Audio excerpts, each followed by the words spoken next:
হরে কৃষ্ণ। নমস্কার বন্ধুরা, সুখের দিশা চ্যানেলে আপনাদেরকে জানাই স্বাগত। মৃত্যু, যে শব্দটা শুনলেই সকল মানুষ ভয় পায়, কিন্তু আপনি কি জানেন মৃত্যুর পরে আত্মার সাথে ঠিক কী ঘটে?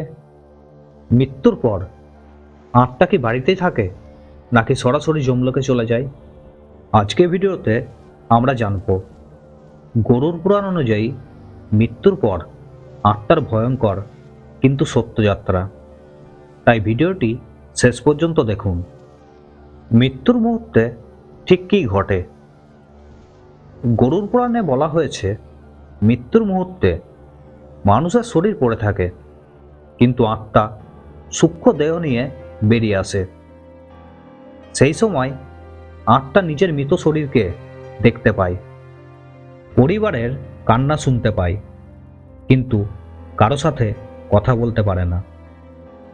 আত্মা তখন বুঝতে পারে এই শরীর আর আমার নয়। এরপর আত্মাকে ভোগ করতে হয় প্রেত অবস্থা, 13 দিনের কষ্ট।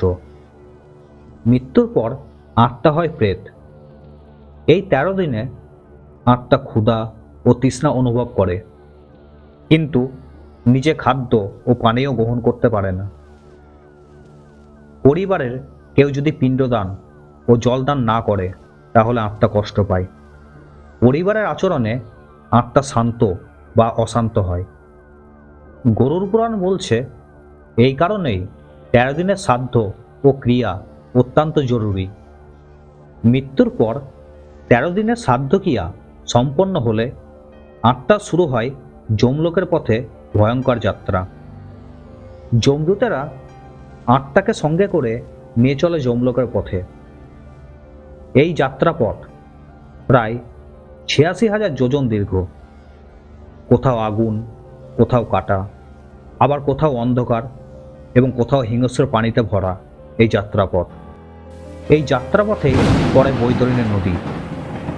এই নদী অত্যন্ত খরস্রোতা এবং ভয়ঙ্কর জীবজন্তুতে ভর্তি। আত্মাকে এই সকল বাধা অতিক্রম করে পৌঁছাতে হয় যমলোকে। পাপী আত্মারা অসহ্য যন্ত্রণা ভোগ করে, বারবার ভয়ে কাঁপে, কিন্তু যেসব আত্মা পুণ্যবান হয় তাদের তুলনামূলক কম কষ্ট হয়। দেবদূতের সাহায্য পায় তারা। যমলোকে পৌঁছালে আত্মাকে যমরাজের সামনে হাজির করা হয়। সেখানে চিত্রগুপ্ত জীবনের সব কাজের হিসাব দেখান। পাপ ও পুণ্যের তুলনা হয়। একটাও কাজ গোপন থাকে না। জীবিত অবস্থায় করা সকল পাপ পুণ্যের হিসাব সেখানে হয়। গরুড় পুরাণ বলে, মানুষ যা করে মৃত্যুর পর তার ফল তাকে ভোগ করতেই হয়। যমরাজের বিচারের উপর নির্ভর করে আত্মা পরবর্তীকালে কোথায় যাবে। যদি তার পুণ্য বেশি থাকে তাহলে সে স্বর্গলোক প্রাপ্তি হবে, অথবা ভালো পরিবারে পুনর্জন্ম হবে। আর পাপ যদি বেশি থাকে তাহলে তাকে নরক যন্ত্রণা ভোগ করতে হবে। তারপর পশু, পাখি বা কোনো নিম্নজনিতে তাকে জন্মগ্রহণ করতে হবে। আর পাপ পুণ্যের মিশ্র ফল হলে তাকে আবার মানব জন্ম নিয়ে কর্মফল ভোগের জন্য পৃথিবীতে ফিরে আসতে হবে। গরুড় পুরাণ অনুযায়ী যে ব্যক্তি সত্য কথা বলে, অহিংসা মানে, ভগবানের নাম স্মরণ করে এবং অহংকার ত্যাগ করে, সে পুনর্জন্মের চক্র থেকে মুক্তি পেতে পারে। এই মুক্তিকেই বলে মোক্ষ। বন্ধুগণ, মৃত্যু অবসম্ভাবী, কিন্তু মৃত্যুর পরের যন্ত্রণা বা শান্তি পুরোটাই আমাদের কর্মের ওপর নির্ভর করে। তাই ভালো কাজ করুন, ভগবানের নাম নিন, তাহলেই আত্মা শান্তি পাবে।